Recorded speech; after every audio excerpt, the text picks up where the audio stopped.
Welcome, welcome, welcome to this edition of Impact Zone. I am Dr. Rhonda Maddox, President of the Arkansas Medical, Dental, and Pharmaceutical Association. I am joined today by an amazing young lady who is a child psychologist and a trauma expert, and that is Dr. Kyla Holmes. Welcome, Dr. Kyla. How are you doing today? I'm doing well. Thank you so much for having me. Glad to be here. Yes, I am so glad that you're here. As many of you already know, Dr. Holmes is a child psychiatrist, a child psychologist with Shalom Wellness Services, and she is a trauma expert. She has lots of research experience over at UAMS, postdoctoral fellow. She is University of Michigan alum and has got training in Alabama as well. We won't hold Alabama against our Arkansas fans. But we are so glad that she is here today. So glad she's here today. I thought that it was appropriate, as we have been watching over the weekend a lot of chaos and disorder in Memphis, as a lot of people are really hurting, that we bring Dr. Holmes in with her years of experience around trauma and just begin to have, a conversation. And I'm really thinking this show is entitled Every Parent's Nightmare: Navigating Tough Conversations and Trauma After Police Brutality. And I'll tell you, I've had some really heartbreaking conversations with mothers and different parents around just communication they're having to have with their children. One mother that really stood out was, she talked about after the incident in Ferguson. Her son walked in while she was getting dressed and the TV was on, and there was a lot of burning of the city and disruption. And her son asked her, "Is that in Afghanistan?" And she said, "No, that's here." And he was under 10, and he was just having a really tough time believing that that was happening in America. And so she said, "I've been telling my son that the police were there to protect and to serve, and that he should not fear them, that there were just a few bad apples." And she said, "I didn't believe that when I said it, but I hoped it and I wanted it to be true." And so that's what she was saying. And she said now she's had this conversation with him so many times that now in his very early teens, he doesn't believe it, and she does not know what to say. And so as I had conversation after conversation like that, my heart was breaking, because while I may be in mental health and you may be in mental health, the first order of business is we are women of God, children of God, and we are humans. And it's called humankind for a reason, because there's a kindness that I like to believe is just in us. And so I want to start this conversation because, certainly while you may listen to the title, this is not going to be an attack against police.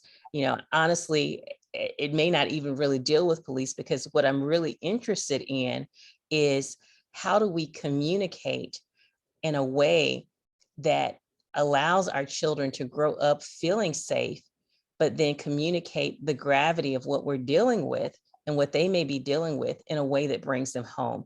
And so that is the type of conversation that I would like for us to have.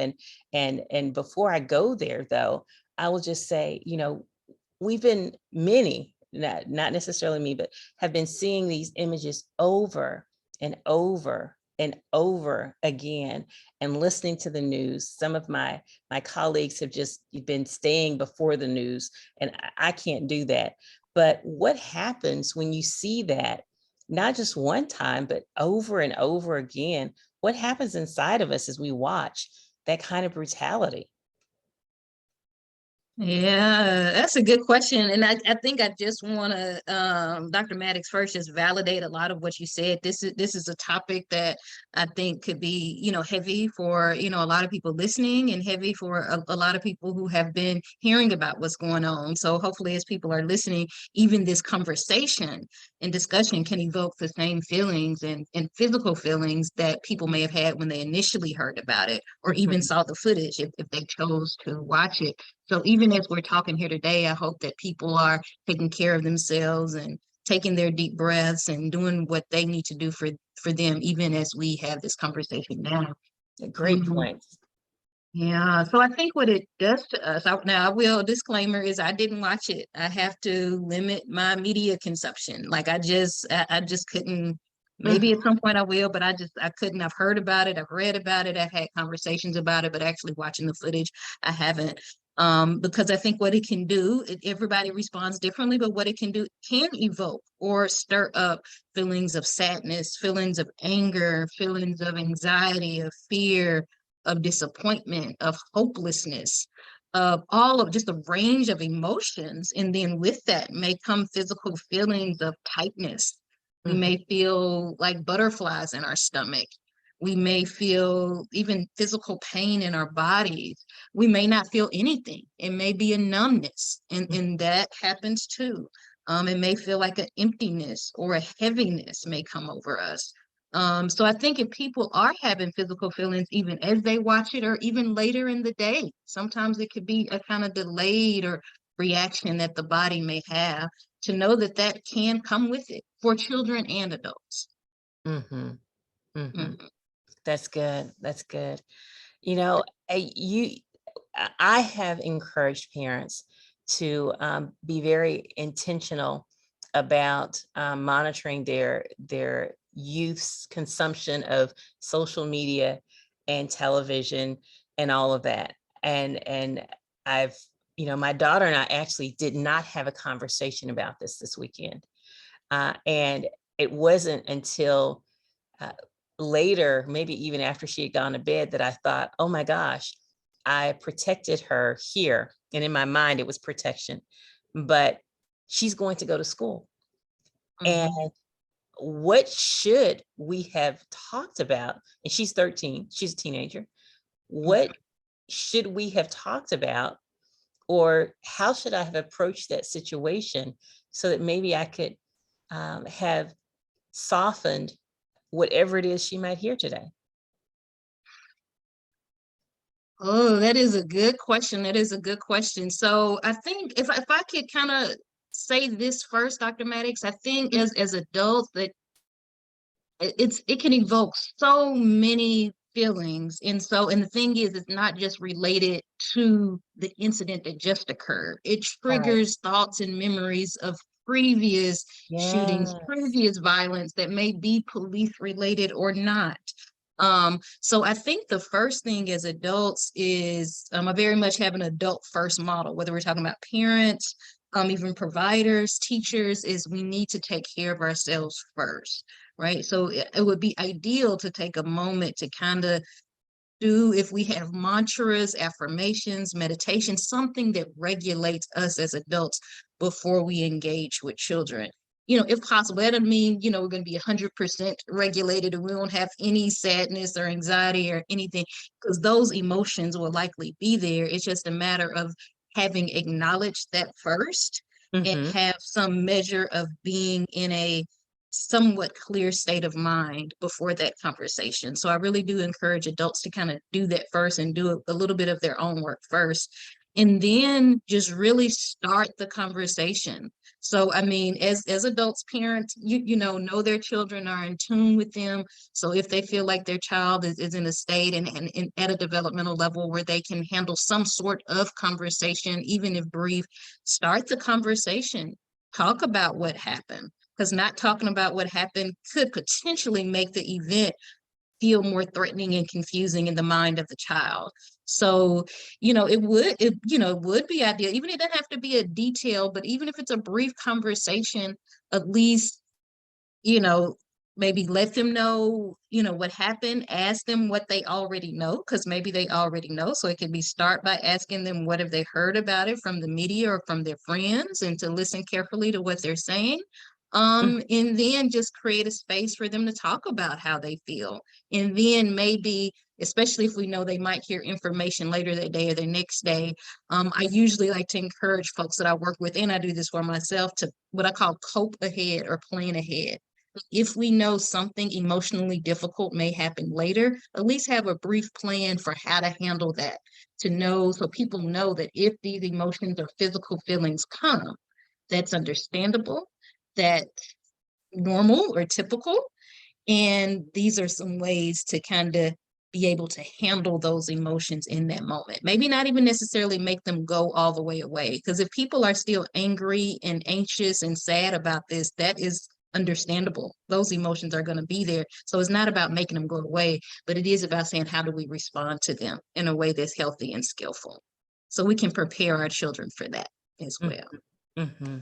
Um, those are really good points. I know this morning I did some deep breathing myself, Mhm. you know, and, Yes, and, yes. and was prepared for that, and really spent more time in meditation, because a lot of my weekend has been spent fielding questions and talking to people who have already been triggered because they've had similar life events, and Mhm. in anticipation of what they were going through. I spent a lot of time doing those things. How do we avoid learned helplessness? One of the questions, or one of the statements that someone talked about, that a mother talked about this weekend, was, you know, uh, when we tell them to comply and we say yes, say yes sir, no sir, and all of that, and then we see someone who does that, and then it doesn't work out well for them. how do you how do you not just develop that, whatever I do, it doesn't matter? Does that question Yeah. make sense? Yeah, that does make sense. That learned helplessness, because that is another, emotion or state of being that can come from witnessing this type of violence, particularly against people that look like you, where you feel like, man, this could be somebody in my family or me. Um, One is take the deep breath. I think take the Yes. deep breath, because I'm doing that right now, because it's not an easy thing. So no matter what I say right now, I don't want to minimize it or be insensitive to the fact that it is a nuanced and difficult thing to do. Hmm. Right. So we could talk for like just, even 10 more Right. minutes about it. And it's still, it does not mean is that easy, and so forth. So I think I just want to say that first. We can have a conversation about it, and it's a process. Hmm. So I would say, I think the first thing is it has to be a balance. It's like a both and, to both, Hmm. in a very painful, unfortunate way, to have to accept that these horrific, tragic events have happened and are happening and likely will happen again. Hmm. Right? That's a tough thing to kind of accept, that there is pain and suffering in our world Hmm. against people, and Hmm. our children might experience pain and suffering. We're going to experience more pain and suffering. And so that is in the earth. And I'm not going to even act like I'm going to remember the scripture that talks about it, but my understanding is that the Lord knew that Hmm. Jesus knew that we Hmm. will encounter trials, we will encounter pain and suffering. So I think to radically accept that, right? That needs to Radically be a part, accept it. radically accept it, that pain is going to come in this world. And it is my belief that it doesn't come just because the Lord knows it's going to come. It doesn't come from him. He just knows it will happen. That's a good And take. Hmm. And so I want to say, and right, because it doesn't stop there. It just Hmm. first radically accept it. And I think also acknowledge um, that we can still equip ourselves to Hmm. be able to handle it. We can Hmm. equip ourselves and our children to be able to handle it and do all it is that we can do. to decrease the likelihood of pain and suffering in our lives. Or, because like you said, we can do all the things, and then people do still to respond to us in a way that's violent and unfair and insensitive, and still know, and we can be in a position to be able to handle that. Now, I'm speaking generally now and Mhm. not about specifically. So that's why I say it's a nuanced conversation, right? Right. It's a nuanced conversation. Um, so I think preparing that we can handle that. And then I'm going to say, so preparing from a skills perspective, life skills, practical skills, and then just from a spiritual standpoint, I can just speak for myself, is that like I have to remember that I was reading the scripture. Let me just kind of just pull it up. Mathematics, I'm just gonna have to pull it up. And And this helps yeah. me. Go ahead. And as you're pulling it up, I was going to say, as you were talking, I think you prepare yourself, you Yeah. prepare your children, you have the conversations. I recall people, saying, put your hands on the steering wheel at 10 and 2, ask the officers, or tell them what you're doing. I'm going to reach for the glove compartment. I'm going to do this, not to make any sudden motions, to be respectful. May I step out of the car? Those kinds of things. You have those Mhm. conversations. And then the other piece is, and try not to lead with fear. I, Mhm. oh my gosh, I had a very heartbreaking conversation with a mother. And as she talked to me about, you know, and she did not want to restrict her son's activities because of her fear. She's an emergency medicine doc who frequently lived in areas where they were perhaps the minority. And so when she told me that she allowed her son to go to the pool and do what kids do, just hang out at the pool every day, I had this trauma response to where Yeah. I became afraid for him. And so we're having this really heart felt conversation, and she says to me, and I'm supposed to be comforting her, but she says to me, in a really emphatic way, I cannot raise him to be a fearful man. I have to raise him to be a man who can stand on his feet. And I Mhm. heard what she said, but that did not wipe away my fear. And I know Mhm. if I am having this fear as a mother, I don't have boys, but as a mother, if I'm having this fear with all of this education, with all of this faith, what is Mhm. happening to your everyday mom who does not have the resources that we have? And that's why we're having this conversation, because we have to encourage and strengthen each other, comfort each other, lift each other up, and that's what we have to do. And Mhm. certainly you can imagine I did not, this is not a part of my notes, but this is in my heart. And I need everybody to understand that we are all in this together. Absolutely. Absolutely. But I love what you said. It seems like, it seems like as that mother, what she had to do was, I'm sure, acknowledge that the types of potential threats that are out there. Mhm. And at the same time, it seemed like she made a decision of how she was going to raise her son so he Mhm. wouldn't be in fear as he moved throughout his life. That is a tough balance and I mean, uh, seemingly impossible, but not impossible. But I could see Right. how it seems impossible and necessary. Still a balance to have to strike. And I would hope that, going forward, it's like we still have to, like you say, do all of the things, even do all of the things that we're encouraged to do, and almost even do it afraid. So I'm just going, Yes. before I go into Do it that other afraid. part, as I said, I'm just going to go back and say and go to this scripture because this is what I read this morning. This was helpful to me. This is Isaiah 41:10, and this is the New Living Translation. It says, "Don't be afraid, for I am with you. Don't be discouraged, for I am your God. I will strengthen you and help you. I will hold you up with my victorious right hand." And I love that so much. And in the let me see here. I'm just going to go in the reflection that it had. In the reflection that it has, it says, don't let fear stop you. They continue to kind of go on in the devotional, and it talks about the importance of doing it afraid.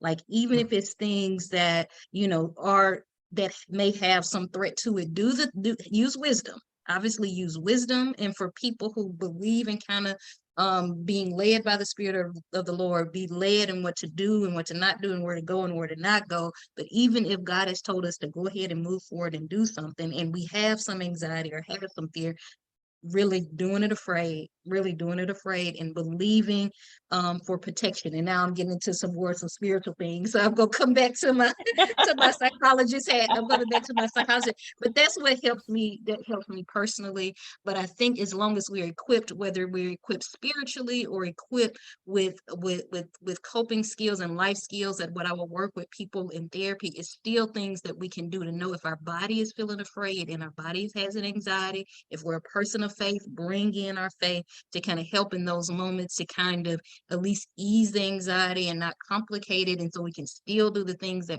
matter to us in the moment. Because what mattered to that mother's son is he wanted to swim and have Right. fun. That's what Yeah, mattered to him. So how can we do the things that still matter to us? Even if we have some anxiety, do it afraid, yet do it also with wisdom and with all the skills available to us. absolutely. And here's the thing, I knew that I knew that we were going to have this conversation with potential tears flowing. And certainly when you want to put your calm face forward. You want to put your polished and your professional face forward. But my emotions have run the gamut this, this weekend. And when you're having these conversations, you may find yourself getting riled up. You may find yourself tearful or very emotional. And I need you to understand that regardless of your lot in life, I don't care how where you are, parent, no parent, high on the hog, not high on the hog, give yourself permission to experience every emotion that you have, to feel it and not judge it, and just sit with it. And I will tell you, just sitting with it can be painful. What do you encourage others to do on this journey, so that, because we make decisions, there are times when I've said, I have too much to do, I cannot process this right now. If I process this, I'm going to fall apart. All Mhm. right. And I'm intentional about it. I have to get to the end of this. And then sometimes people say that and then they don't. And then other Mhm. times they don't, and then they use alcohol or Mhm. something to numb. How can we utilize healthy or healthier coping strategies to make sure that we come through this together, and we come through it sane? Mm-hmm. Absolutely, absolutely. I think as you were talking, one of the things that my response, I may use components of self-care, right? I know we've been hearing a lot about that. That's becoming the mainstream, but I might talk about it like radical self-care. I'm not talking about a surface level self-care. I'm talking about a really, And give us a brief really, explanation, because the people on here may not yeah. have heard Okay. that. So let me, I guess the way that I'm going to define it for the context of this conversation is um to prioritize your emotional wellness every day. It is a lifestyle. Exactly. We're not talking about moments of now that's still helpful. So let me not dismiss. Can have moments where we're intentionally doing certain things that's good for us. If we want to self-care is, maybe we'll go, get our nails done, do a bubble bath, do those things. But what I'm talking about now is a lifestyle of intentionally and on purpose focusing on our emotional wellness Mhm, daily. And we're mhm, taking care of ourselves. We're loving ourselves. I'm talking about self-love, self-compassion, showing kindness towards yourself, especially in moments of pain and suffering. mhm, Prioritize you. So when we talk about self-care in that context, Then we're talking about a daily lifestyle of intentionally on purpose paying attention to us and our emotional wellness and caring about ourselves. So I'm going to talk about that in an ABC way. Okay. Awareness. Let's be self-aware to aware. Like you said, pay attention to acknowledge that I am feeling sad, Mhm, angry, mhm. disappointed, helpless, anxious. Those are my emotions. My chest is feeling tight. My back is hurting. My shoulders hurting. My head is hurting. I'm tearful. My stomach is hurting. I lost my appetite. I can't focus very well. Right? That is what's happening. Validate that. Be aware of that. Notice it, like you said, with curiosity, not with judgment. Notice it, because if we notice it in a way and we start struggling with it and fighting with it, that can complicate it, meaning that we're starting to feel mad because we feel sad, or we're starting now to feel angry at ourselves because we feel helpless, right? So that can complicate and compound the emotions that we're feeling. So notice it, be aware of it with curiosity and not judgment. That's the A, awareness. The B is balance. Have some balance in your life. So that may mean going forward to balance, to kind of say we may have to pull back from, the Facebook, Instagram, and any in media exposure. We may have to pull back. People may be talking about it. Like you said, we may have to temporarily remove ourselves from that kind of conversation if we know it's affecting us too deeply in a way that now we can't do the things that matter to us that day. Like if it matters to us to be able to go to work and show up in the healthiest version of ourselves, we need to know, let's kind of table that so we can move through the day. Maybe we're doing an event with our kids or something like that, just for a bit, and then maybe later that evening we can come back to it and kind of process it more deeply, then do that. So we need to have some balance in our lives. Awareness, A, awareness, B, balance, C, connection. Connect with people who are healthy, who support you, who are loving, healthy family, healthy friends. If you're a person of faith, connect with God. Connect somewhere that can help give you a sense of stability, a sense of security and safety, and a sense of love. Those That's grounding. Even if we still feel anxious or sad or helpless, it can be grounding and centering to connect with a person, to connect with the community, to connect with God, to connect with nature, connect with something in a way that's going to be grounding, Mm. and bring us some sense of safety, security, and love. For those are great points for listeners who want to go find out more about what you said or identify some resources. Are there one or two or three resources that you would direct them to so that they could get additional information about this radical self-care that you've been talking about, or about how to have the conversations? Um, and and if you can't think of anything, just know Yeah. that I will post it on my Dr. Rhonda Maddox Facebook page later if you share those things with me. Okay, well, I want to start with one, and they always have some good information, and that's Therapy for Black Girls. They are Mm, on, my understanding is Facebook and Instagram. It's a blog. So check it out there for Black girls. Said Black girls, but there's information out there that is helpful for everyone. So Therapy for Black Girls website, check them out on social media.